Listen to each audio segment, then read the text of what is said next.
Hello, everybody, and welcome to a video where I'm going to be breaking down the new Magic the Gathering pricing update announcement from Wizards of the Coast. Now, before I dive into this video, a little bit about my background in this field. I have an economics degree from Georgetown University. I studied abroad at the London School of Economics, so this is kind of right in my wheelhouse when it comes to pricing things and that sort of stuff. And so I figured I would give my 2 cents because I see a lot of folks talking about this announcement without maybe having the expertise or knowledge of the field and just kind of saying stuff without any foundation. So I'm going to be doing an analysis of this article and kind of then giving some extra tidbits to help you understand it better yourself. Before I dive in, I want to remind you, if you enjoyed this video, hit the like button and subscribe and comment below with your questions, feedback, and what you think of this sort of thing. So let's go through the announcement first of all. Over the past year, the costs of goods, transportation, and manufacturing have increased significantly and steadily for just about everyone across nearly every industry. For Wizards of the Coast, this means that we've seen a large spike in the overall costs to produce Magic the Gathering. As such, we will be increasing prices by around 11%, allowing for regional variation on select products in our lineup starting in September. So they're giving us a little bit of a heads up, which is certainly nice. We worked hard to keep draft boosters and later set boosters and collector's boosters at a relatively consistent price across our premier sets that affects as long as we are able. However, it has increased significantly the price to produce, and we've especially seen an uptick in the cost to produce, manufacture, and ship Magic around the world in the past year. A little bit repetitive with their first sentence, but I can see they just want to make it crystal clear. We've kept the scope of the price increase as narrow as possible. Okie doke. Commander decks have also had a price increase. Will increase by slightly different, which will estimate be approximately 11%. Okay, so basically they are saying that because the cost of goods, transportation, and manufacturing has increased, they are going to have to increase the price of their product. And this, first of all and foremost, leads to a discussion of elastic versus inelastic demand. So in a basic supply and demand curve, with quantity being on the x-axis and price being on the y-axis, you will generally have a supply and demand curve that falls somewhere between elastic and inelastic, so with an inelastic one being more vertical. And this is important to understand before you go too deep into this announcement, because it is the reason why Wizards of the Coast is able to offset some of their increased production costs onto the consumer, in this case, us, the people buying paper products. Because the way supply and demand works is if you increase prices, the quantity purchased is going to decrease, such as the way this curve is kind of shown.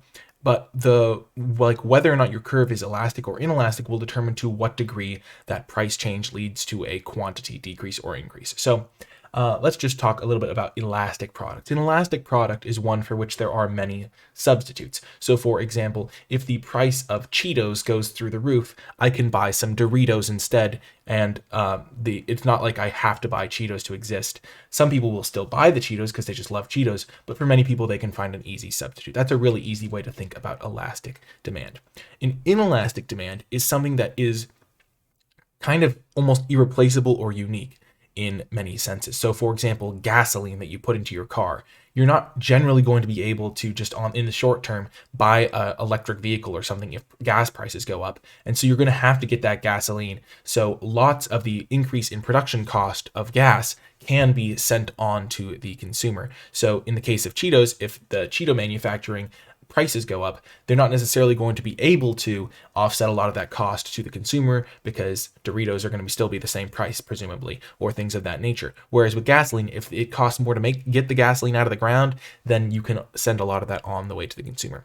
Magic the Gathering as a product falls somewhere between inelastic and elastic. It is elastic because there are many other hobbies that an individual could choose to spend their time doing. So if Magic the Gathering gets too expensive, maybe somebody turns to a different game. They buy more board games. They get into a different card game or something of that nature. However, because of Magic's history, because it's kind of a lifestyle hobby for many people, it is also inelastic to some degree, where players are going to want to stay playing Magic the Gathering if they've been doing it for years. If a lot of their friends play, things of that nature, there are things that make Magic slightly inelastic. So it falls somewhere in the middle, which means that if the input costs for Wizards of the Coast go up significantly, they are able to offset some of that to the player base and the consumer instead of having to eat all of that cost themselves.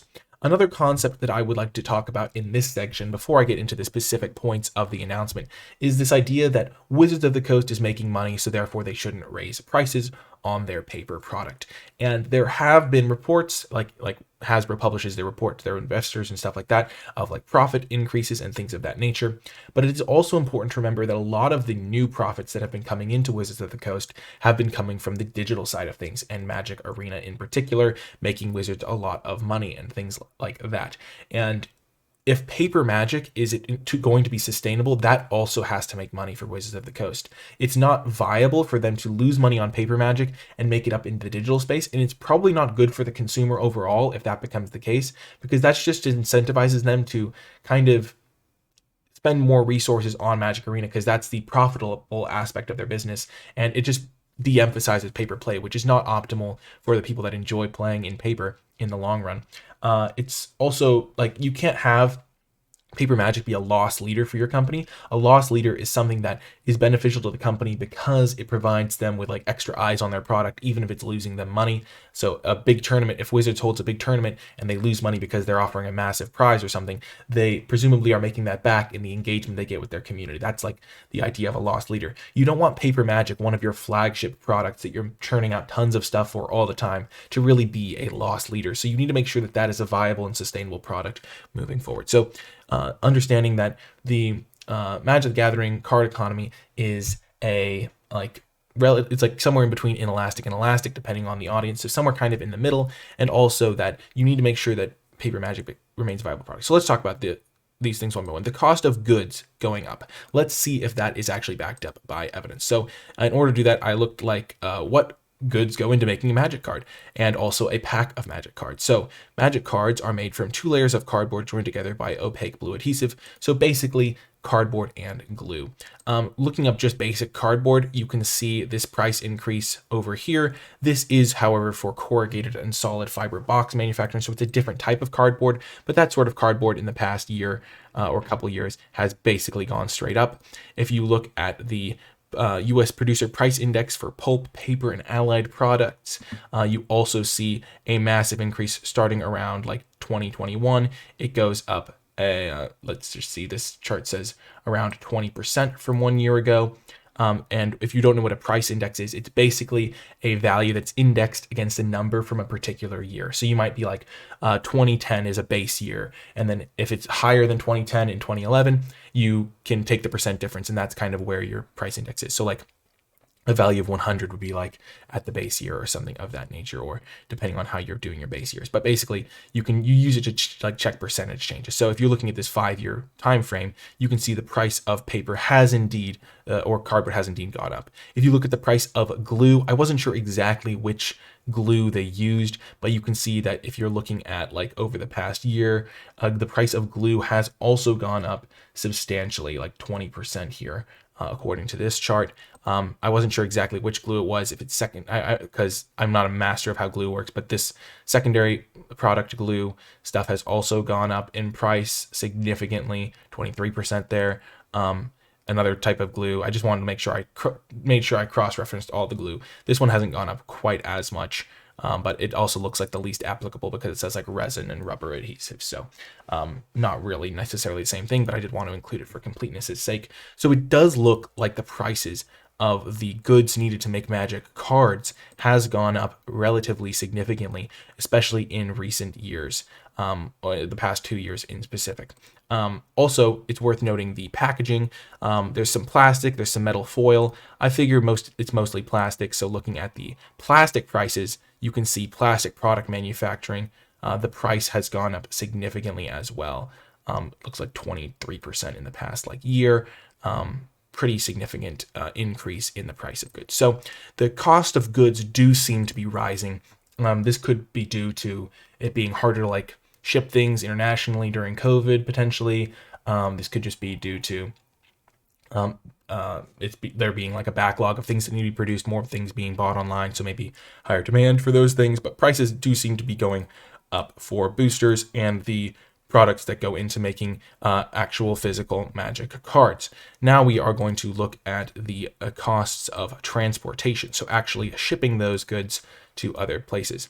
And it looks like, according to some basic data here, freight rate index, you can see that over the past year, freight rates have gone up exponentially. They are massively higher. So shipping things around the world, or even to other places, has gone up a large amount, which, I mean, this is January 2020. This is 2021. You can see this is around 2,000. This is around 10,000. So they have gone up a ton. If you look at the Global Container Freight Index, you can see again that this has gone up significantly over time. If you look at all-time highs, or all-time, or not, maybe not all-time, but this is just a base graph from April 2020 to where we are now. We're around this 10,000. If you just scroll down looking at all of these, you can see that this trend of them just spiking in terms of the shipping costs. So it does look like the transportation costs have also increased a significant amount. And so when you see this sort of exponential thing, the company really does have to take some sort of action, or it's just going to lose all of its margins in the fact that it's going to cost way more to ship things. It's already looking like it's costing more to produce things, and things of that nature. And then finally, we're looking at manufacturing costs. And manufacturing, it was a little less clear on exactly how things go, but producer input prices, including manufacturing here, you can see the US is this green line, and 2020 it's down here, and then 2021 it's way up here. So it's gone from this base level zone all the way up here. You can also just look at the producer price index for paper manufacturing, which again isn't the most precise metric because it's not the same exact thing as producing paper when you're producing Magic cards, but it's kind of a parallel, and you can see that that's also spiking. And mostly just you can see that the price of manufacturing. So it does look like they're not just making this stuff up. It would seem, based on the research that I conducted as part of making this video, it does seem like there is some merit to them increasing the prices based on the input costs if they do want to keep the product financially viable for the company. The final thing that's worth noting is the rising inflation in the US. We have very high inflation currently, higher than it's been in a long time, currently sitting at 8.5% in this graph, but I'm not sure exactly how old this article is. Looks like April 12th. I'm not sure if that's from this year, but just looking at this graph, it looks like it's a little bit past 2020. And the inflation is very high. It's higher than it's been in many years. And when inflation goes up, that generally leads to price increases across the board. And so just from an inflation perspective, seeing a price increase in Magic the Gathering would make sense, because when inflation occurs, it means that every dollar buys less. So if you're buying a Magic pack for $4, the company that gets the $4 for Magic the Gathering packs isn't going to be able to do as much with that $4 because they still have to pay the increased prices of all of the other input goods that are also suffering from inflation. Now, one thing that I also wanted to look at was how a new price increase of 11% would compare to historical prices. So I looked up the historical MSRP increases and what Magic product prices used to be back in the day and going forward. So if we look at this update, in October 1999, so over 20 years ago, booster packs were $3.29. If you plug that into an inflation calculator, $3.29 in 1999 is worth $5.68 today. If you look at the price of a booster pack today, according to the MTG Goldfish mean price calculator, it says $5, but you can also it says $4.57, $4.49. So if you assume that a booster pack costs somewhere between $4.50 and $5, generally, in my experience, when I have been getting booster packs in the past, they used to be $4. They maybe go up to $4.50 if you're getting them at Target or something. But let's just say $4.50. If you're adding roughly 10% to that price, maybe a little bit more, that's adding an extra 50 cents to the price. So going up to $5, even if you start at $5, you're adding an extra 50 cents to that, so going up to $5.50, and you're still lower than the $5.68 that if you just took natural inflation on this $3.29 price from 1999, where a Magic price would be a Magic pack would be at today. So even if packs did cost $5, which I feel like most people are getting packs for $4.50, at least that's where I was getting packs from when I was last buying packs. even if that was the case, even if you increase this $5 price by 11%, it's still going to be below this $5.68 value that you just naturally get from inflation. Another price point here was in 2004. They announced that booster packs were going to be $3.69. So they increased them by 40 cents. And where was it? Oh, yeah, I didn't calculate. Maybe I did calculate that one. Oh, no, 2004, $3.69. Generally, you can see a trend here. $5.62 still above that metric. You go down to 2006 when booster packs were first made to be $4, which crazily enough, I remember when booster packs were $4 when I was just getting into Magic stuff. I remember that being like the general price. Again, $4 in 2006 is $5.69 today. So again, more than 10% over this asking price here. So it's not as if these historical prices, the price today increasing would kind of go against the historical one for what a booster pack was worth in terms of inflation adjusted dollars, because just the way inflation works is price levels go up over time. And so even though it looks like the cards are more expensive, if you compare them to historical metrics, they're not actually more expensive than the prices they've been at in the past. Even if you increase the price from $4.50 to $5, or from $5, even if it was $5 to $5.50, it would still just be at the historical trends. And I feel like in a lot of cases, it's going to go from $4.50 to $5. That's just based on my experiences buying cards, though. I will caveat that with during COVID, I haven't really been buying many physical cards. So that's basically my analysis of the pricing update. I think it's interesting to keep in mind all of these factors. Keep in mind that based on historical prices, the price was going to increase at some point, and it actually feels like they are potentially justified just looking at some of these graphs, especially these really steep ones for potential input goods and things like that, manufacturing, shipping in particular, getting really, really high, and overall just kind of seeing how maybe instead of just immediately saying Wizards is a big part of a big company and Hasbro has a lot of money, so they shouldn't be raising prices, just thinking about the actual stuff that goes into it, the fact that they have still got they need Magic the Gathering in paper to still be a viable product for them to continue supporting it moving forward. And that's just kind of the way the economic breakdown works out for these sorts of things, and that prices were going to increase at some point here. And this one actually feels like a relatively justified point in time for prices to increase, because with inflation, at some point the price was going to have to go up, or it was just going to become less and less viable for them to produce paper cards, which I don't really think anybody wants them to stop producing paper cards and go fully into just making arena digital cards and stuff like that.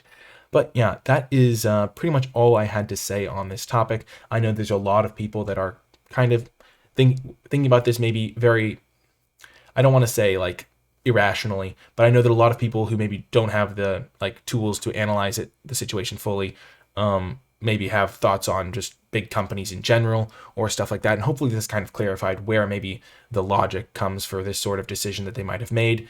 And hopefully that, even though I haven't worked in this exact industry, so obviously I don't have the exact knowledge of which paper they're using, which glues, what they use to make their wrappers, that sort of thing. Hopefully this kind of overarching, I did the best I could to find reliable data on stuff, and hopefully this has been helpful to you in maybe understanding where this pricing update came from.